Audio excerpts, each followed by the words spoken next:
The first thing we have to understand, before we try to fix anything, is what disrespect actually is. Most people misuse the word. They label every disagreement as disrespect. They call every emotional reaction disrespect. They treat any challenge to their opinion as if it were an attack on their dignity. And when you do that, you confuse conflict with contempt. Those are not the same thing, and if you cannot tell the difference, you will spend your relationship fighting the wrong battles. Two healthy people can disagree strongly and still respect each other deeply. In fact, disagreement is often a sign that two individuals still have independent minds. A woman saying, "I don't agree with you," is not disrespect. A woman expressing frustration because something matters to her is not automatically disrespect. A partner questioning a decision, asking for clarity, or pushing back against something she feels is unfair is not disrespect. That may simply be communication. It may be emotion. It may be tension that needs resolution. Real disrespect is different. Real disrespect is repeated behavior that seeks to diminish your value. It is contempt disguised as conversation. It is the rolling of the eyes when you speak, mocking your ambitions, belittling you in front of others, speaking to you as though you are beneath consideration, weaponizing sarcasm, constant interruption, public embarrassment, dismissing your feelings as irrelevant, or treating your presence as something to tolerate rather than appreciate. Disrespect does not merely disagree with you, it degrades you. This distinction matters because many relationships collapse under false accusations. One person says, "You disrespected me," when what they really mean is, "You didn't do what I wanted." That is control, not principle. Respect is not obedience. Respect is not silence. Respect is not someone shrinking themselves to preserve your ego. If your confidence depends on never being challenged, then the issue is not her behavior, it is your fragility. At the same time, many people tolerate genuine disrespect because they normalize it. They say, "That's just how she talks." They say, "She was angry." They say, "She didn't mean it." Maybe once, maybe twice. But repeated patterns reveal beliefs. Behavior repeated long enough becomes culture inside the relationship. And if contempt becomes normal, intimacy slowly dies. Psychologically, disrespect often emerges when resentment has gone unspoken for too long.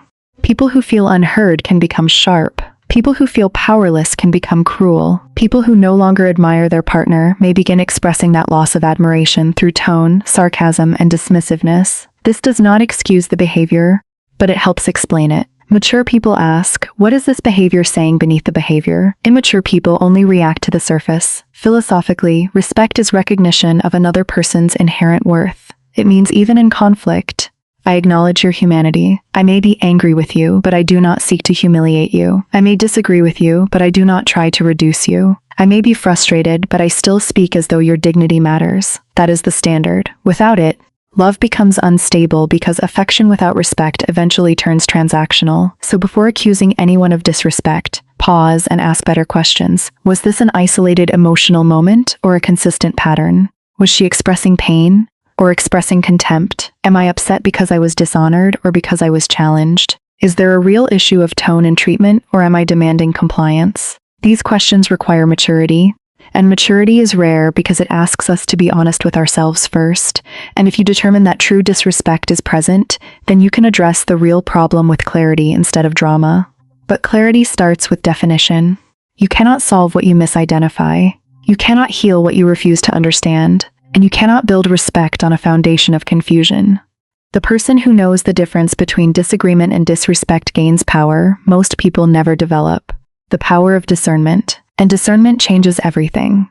Once you understand what disrespect truly is, the next move is not to point fingers. It is to look in the mirror. That is where most people resist growth. They want a villain, not a reflection. They want to diagnose the other person while remaining blind to their own contribution. But relationship dynamics are rarely created by one person alone. Even when one partner behaves poorly, the environment that allowed the pattern to continue usually involved two people. This is not about blaming yourself for someone else's actions.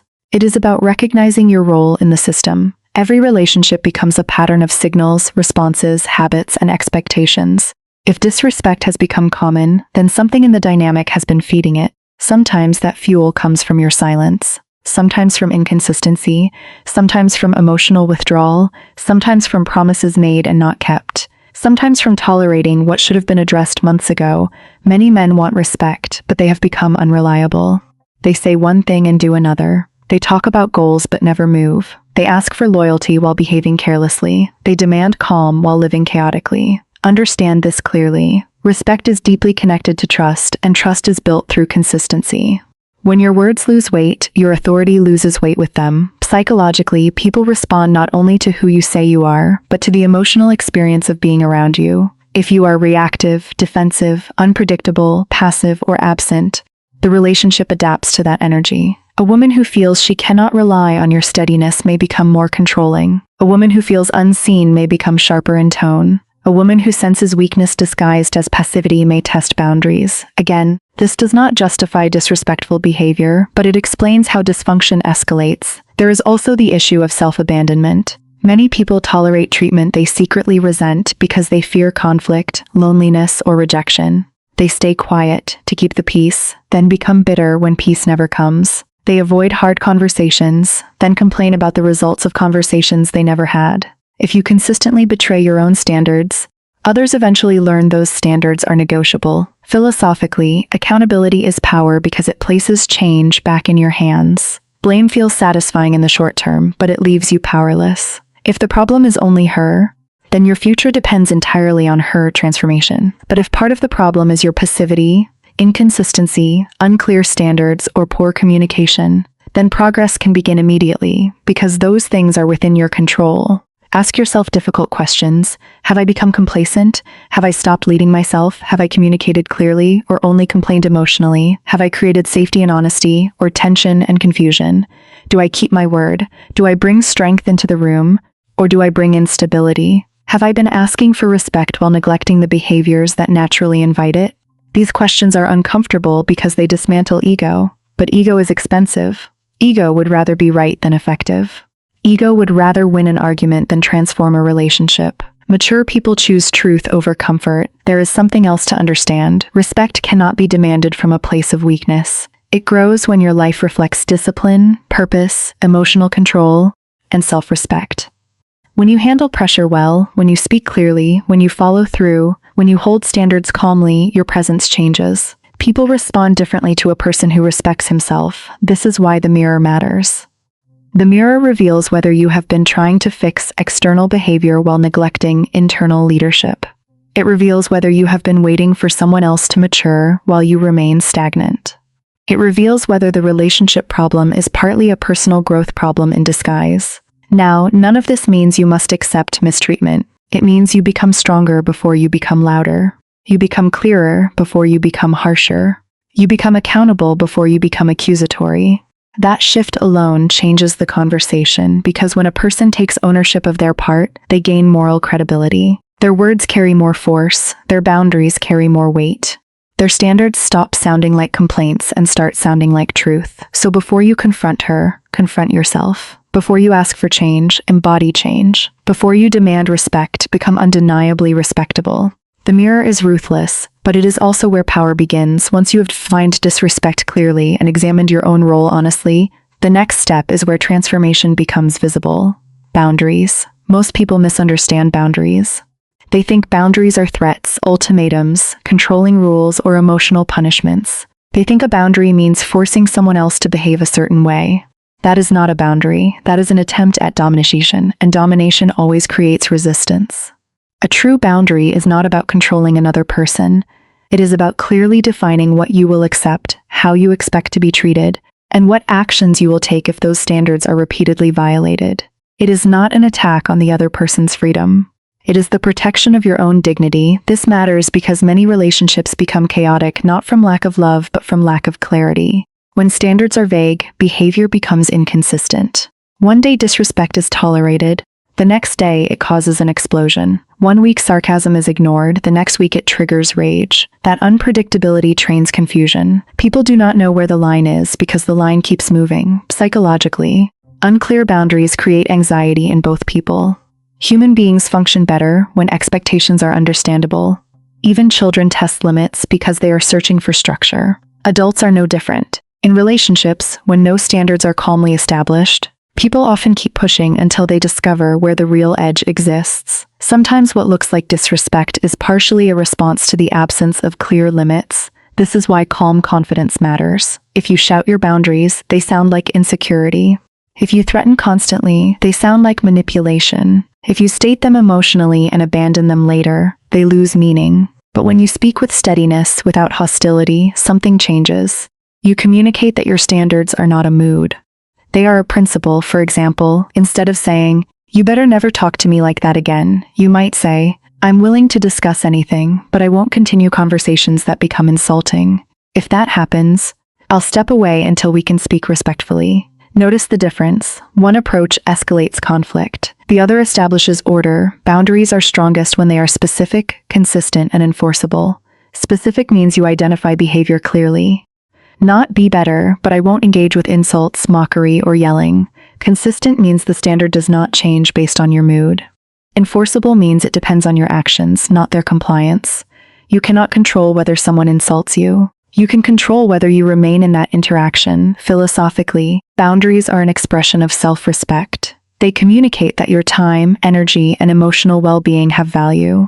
Without boundaries, resentment grows because you are silently participating in your own mistreatment. Then one day you explode, not only at the other person, but at yourself for allowing it so long. Many people fear boundaries because they fear loss.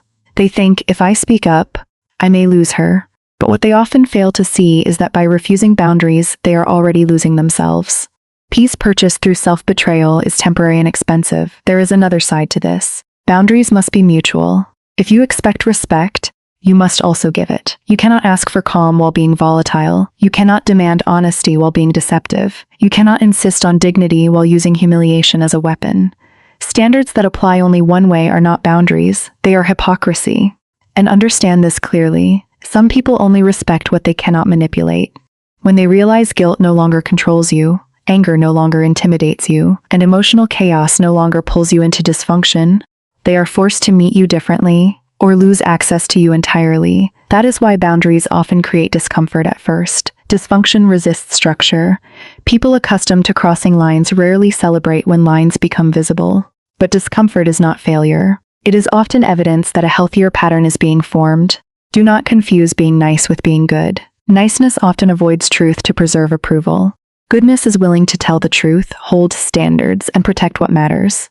In relationships, goodness requires courage, so speak plainly, stay calm, mean what you say, follow through without drama. Let your actions carry the message your emotions once tried to scream, because the moment you stop negotiating your dignity, others learn how to treat you, and more importantly, so do you. Once boundaries are clear, the next level of wisdom is learning to see beneath behavior. Most people only react to what is visible. They hear the sharp tone, the criticism, the dismissive comment, the cold distance, and they respond to the surface. They fight the symptom while ignoring the source. But if you want real influence in a relationship, you must understand emotional triggers and the psychology behind them. Human behavior is rarely random. People do not wake up and become difficult for no reason. Reactions are often connected to deeper experiences. Feeling unheard, feeling unappreciated, feeling emotionally unsafe, carrying resentment, feeling disconnected, or believing their needs no longer matter. What appears as disrespect on the outside may sometimes be pain that has lost its vocabulary. This does not mean every harsh action is justified. It means effective people know the difference between explanation and excuse. You can understand why something is happening without accepting it. In fact, understanding gives you more power to address it intelligently. Psychologically, many women communicate distress indirectly when they no longer believe direct communication will work. If earlier attempts to express concern were dismissed, minimized, or ignored, frustration may later come out as criticism, sarcasm, emotional withdrawal, or contempt. Again, that behavior is not healthy, but it often has a history behind it. Think about how many couples repeat the same pattern. She says something softly at first, it gets overlooked. She says it again with more emotion. It gets labeled as drama. She says it a third time with anger. Now he notices, but only the anger, not the message. Then both people feel misunderstood. One feels unheard, the other feels attacked. The cycle deepens. This is why emotional intelligence matters more than ego.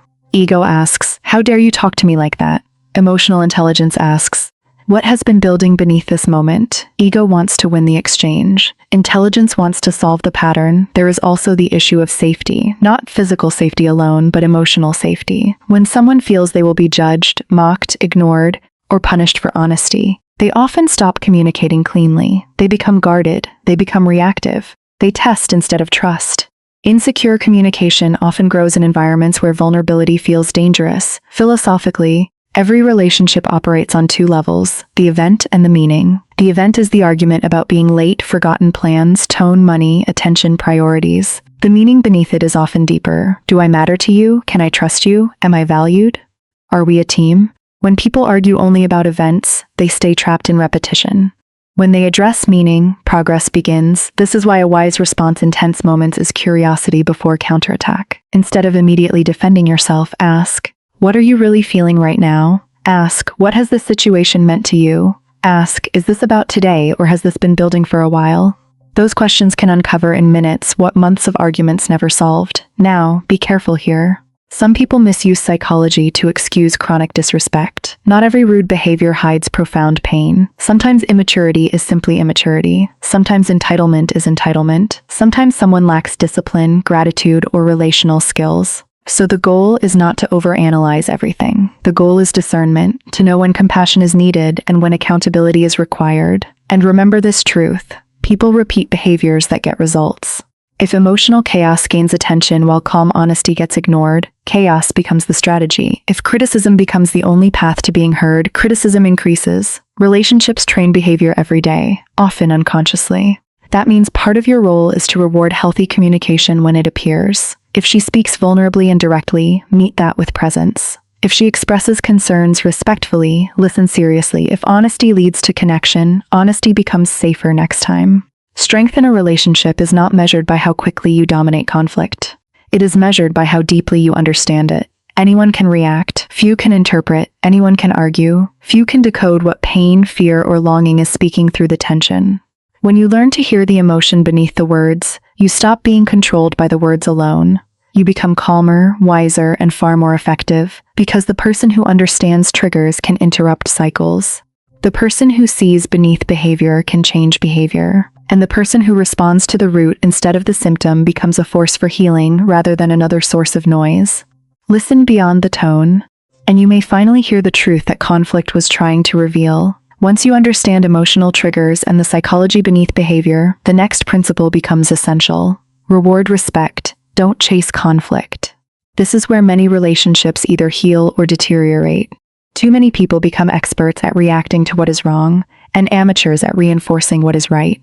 They give their strongest energy to negativity, then wonder why negativity keeps growing. Human beings move toward what gets attention and away from what gets ignored. This is true in psychology, parenting, leadership, business, and intimate relationships. What you consistently feed with emotional energy becomes stronger. If every small slight receives intense focus, repeated arguments, dramatic speeches, and hours of engagement, conflict becomes the center of the relationship. It becomes the dominant language. Think about it carefully. Some couples spend more passion on fighting than they ever spend on connection. They analyze every insult, every tone, every mistake, every delayed text, every perceived disrespect. Yet when kindness appears, it passes almost unnoticed. When cooperation happens, no one mentions it. When maturity is shown, it receives silence. The relationship becomes a machine that rewards dysfunction and overlooks health. Psychologically, attention is reinforcement. Even negative attention can function as reward because it still creates significance. Some people unconsciously learn that drama gets immediate engagement, while calm communication gets little response. So they repeat drama, not because they love chaos, but because chaos works. This is why chasing every conflict is dangerous. If you respond to every provocation, every sarcastic comment, every mood shift, every minor irritation, you train the relationship into constant emotional reactivity. You become predictable.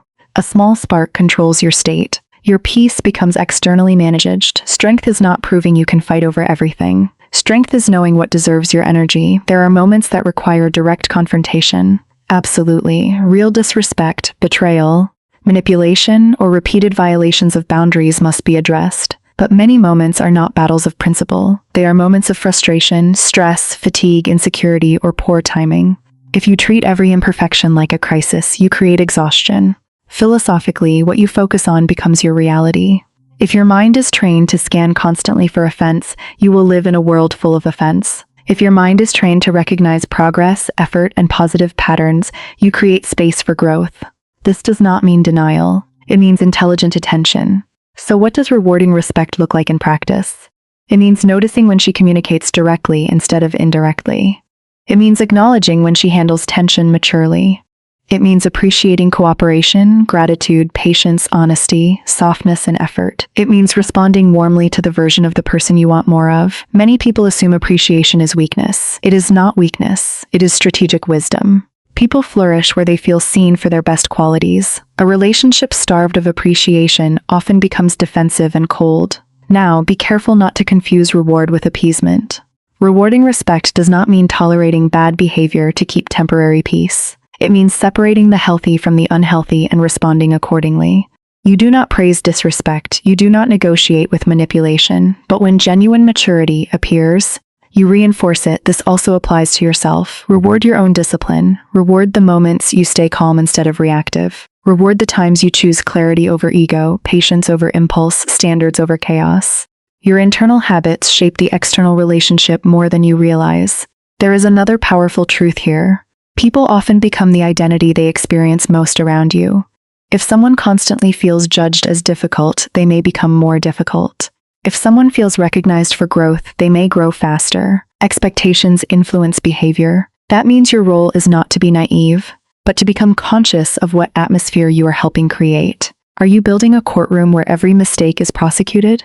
Or are you building an environment where accountability exists alongside encouragement? This principle requires discipline because conflict can be addictive. Drama produces adrenaline. Being offended can feel righteous. Complaining can feel powerful. But none of those feelings build lasting intimacy. They only create temporary emotional intensity. A mature person asks, "What pattern am I strengthening right now?" That question can save years of dysfunction, so choose carefully where your energy goes. Correct what must be corrected, but nourish what deserves to grow. Speak to the best when it appears. Starve unnecessary conflict of attention. Feed respect with recognition, because whatever you water in a relationship, resentment or growth, chaos or peace, criticism or appreciation, will eventually become the garden you live in. After you have defined disrespect clearly, examined your own role honestly, set boundaries with consistency, understood emotional triggers, and reinforced healthy behavior, there remains one final principle that many people avoid because it demands courage. Know when to walk away. Not every relationship is meant to be repaired. That truth is uncomfortable because we are taught to admire endurance, persistence, and loyalty. Those qualities are valuable, but only when attached to something healthy. Loyalty to growth is noble. Loyalty to dysfunction is self-destruction. Staying longer is not always wisdom. Sometimes it is fear wearing the mask of commitment. Many people remain in damaging relationships because they confuse history with destiny. They think, we've been together so long. They think, we've been through so much. They think, maybe if I try harder, things will change.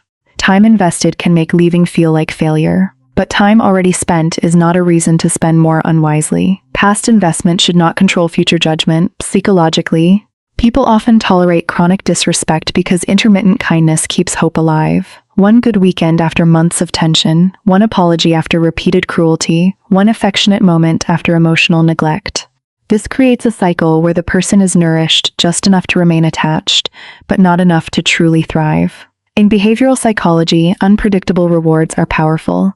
They keep people waiting for the next good moment, even when the overall pattern is unhealthy. This is why patterns matter more than promises. Anyone can apologize in pain. Anyone can promise change after consequences appear. The real question is not what is said in emotional moments, but what is consistently lived over time. Does respect increase? Does accountability become real? Do actions align with words? Is trust rebuilding through behavior, not speeches? If the answer remains no, clarity is required. Now understand something important. Walking away is not revenge. It is not punishment. It is not an attempt to teach someone a lesson.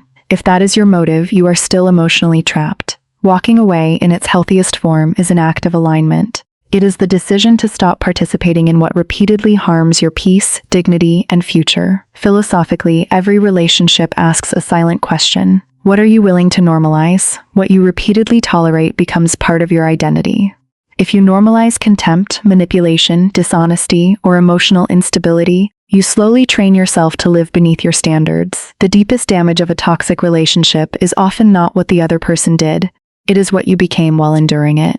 Many fear loneliness more than misery. That is why they stay. But loneliness can teach, strengthen, and refine you. Misery that is normalized can erode you quietly for years. Solitude can be a season of rebuilding. Chronic dysfunction can become a lifetime of shrinking. There are signs that walking away may be necessary. Repeated disrespect after clear conversations, manipulation disguised as love, contempt that has become habitual, broken trust with no real repair, abuse in any form, constant emotional chaos, or a relationship where your self-respect steadily declines. If you are always anxious, always drained, always doubting yourself, something serious must be examined. And remember this: leaving does not mean the other person is evil, nor that you are flawless. Sometimes two people simply create a pattern that is destructive. Sometimes love exists without compatibility. Sometimes attraction exists without maturity.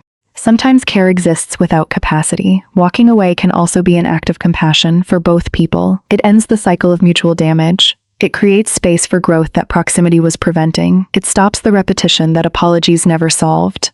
But if you choose to leave, do it with dignity. No theatrical exits, no cruelty, no need to win the final argument, no obsession with being understood completely. Closure is often overrated. Clarity is enough. State the truth, stand by the decision, and move forward. Then use the ending wisely. Learn from it. Examine your patterns. Strengthen your standards. Heal what made you tolerate what you should not have tolerated. Otherwise, you may leave one unhealthy relationship only to recreate another. The highest form of self-respect is not demanding others value you. It is refusing to remain where your value is consistently denied. Sometimes love asks you to stay and build. Sometimes wisdom asks you to leave and rebuild. Know the difference and have the courage to honor it.